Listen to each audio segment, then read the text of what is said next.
CBS News is out with a new battleground tracker poll looking at key primary states. And CBS News elections director Anthony Salvanto joins me with the results here. Looking at the Democrats, there's been a lot of news here on the front with Biden not running, with Hillary Clinton in the Benghazi hearings. When you look at the horse race in Iowa, what are you seeing? We see Hillary Clinton up. She is up on Bernie Sanders now 3 points. And she is helped there, number one, by the fact that Iowans thought that she won the last debate. And then you look at the reasons why people are supporting her. And they say they're supporting her because of her experience, they perceive, and also because they think that she is more electable. So you get the sense that from that debate, not just about a perceived win, but also that they thought that she got home some of those campaign messages that she's been trying to reinforce. But it's really close when we're looking at Iowa. In New Hampshire, there's a little bit more separation between the two leading Democratic candidates. A little more. And yet, she's been cutting into his lead. This is, by the way, what we have on screen is South Carolina, where we're seeing definitely a separation. But I'll come right to it. New Hampshire, lead for Sanders. She has cut into it. South Carolina, right here, she has a big lead. And a key story here is that Joe Biden decided not to run. He did have some support in South Carolina when we tested it on the ballot. But then we asked folks, well, who's your second choice if he doesn't decide to run? And a lot of that support goes to Clinton. She's seeing the majority of support from Biden's would-be supporters in New Hampshire and in Iowa as well, but nothing like what she would see in South Carolina, where more than 90% of potential Biden supporters said that they would support Clinton.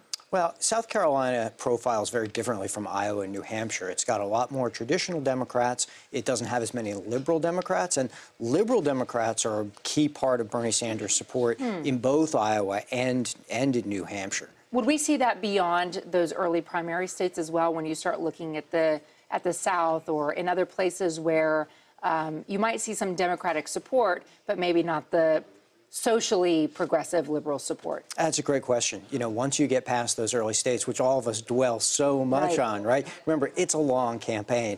You get into those southern states where, yes, you get more traditional Democrats, you get more African-American voters. All of that profiles very well for Hillary Clinton based on what we're already seeing. Let's turn to the GOP horse race. What's happening in Iowa right now with Trump and Ben Carson? We have them tied in Iowa. We still have big Trump leads in New Hampshire and South Carolina. But in Iowa, Ben Carson has moved up to catch Donald Trump. So they're both at the top. One of the things that really struck me about this, particularly in Iowa, but everywhere, is we wanted to get a bigger look at the whole of the GOP race. Because you see Trump and you see Carson, everybody talks about they're outsiders, right? People want a non-politician, somebody new to the process. Well, we asked about each of the other candidates, a lot of them, would you be satisfied if somebody else ended up as the nominee besides the person you're backing? And in many cases, Republican voters told us, no, they wouldn't be satisfied if anybody else was the nominee. Wait, so that seems to indicate that if you're a Ben Carson supporter and Ben Carson's not the nominee, Donald Trump as the nominee might not get that vote. Donald Trump is very polarizing in that regard. His supporters are behind him, and they are enthusiastic. But for a lot of folks supporting somebody else, they would be unsatisfied if Donald Trump was the nominee.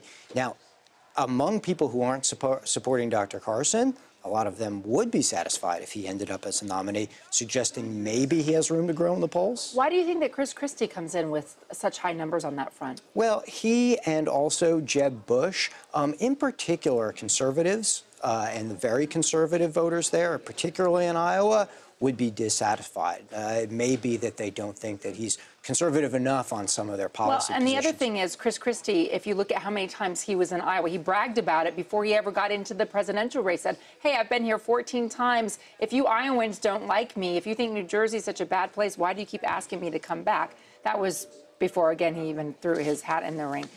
Let's talk a little bit about the Biden factor when you're looking at these polls. Biden makes the announcement he's not going to run. I'm sure it's a huge weight off of Hillary Clinton's mind when she's looking at this. What are you seeing in terms of the effect on enthusiasm for the people who are indeed in the race? Great question. We have seen an increase in enthusiasm for Hillary Clinton among her supporters. Last time we did this back in September, let's take Iowa, for example. Her supporters were less than half enthusiastic, even though they were backing her. But now more of them are. Now most of them are. That's so important because when people are enthusiastic, they not only tend to stay with a candidate for the long haul, but maybe they start to work for them. Maybe they start to talk to their friends. So this could be one of those leading indicators if she can keep it up. Can you tell whether the enthusiasm on the Democratic side matches enthusiasm on the Republican side? Well, it's different in this regard. You know, Hillary Clinton was trying to build it, partly out of the sense that a lot of people thought she was inevitable, but she needed that sort of organic movement to come out of the, grassroots, getting people, like I said, working for her, telling their friends about it. And that's part of where the Bernie Sanders challenge really comes in, coming against a lot of that. Anthony, so good to see you. Thank you so much. Thank you.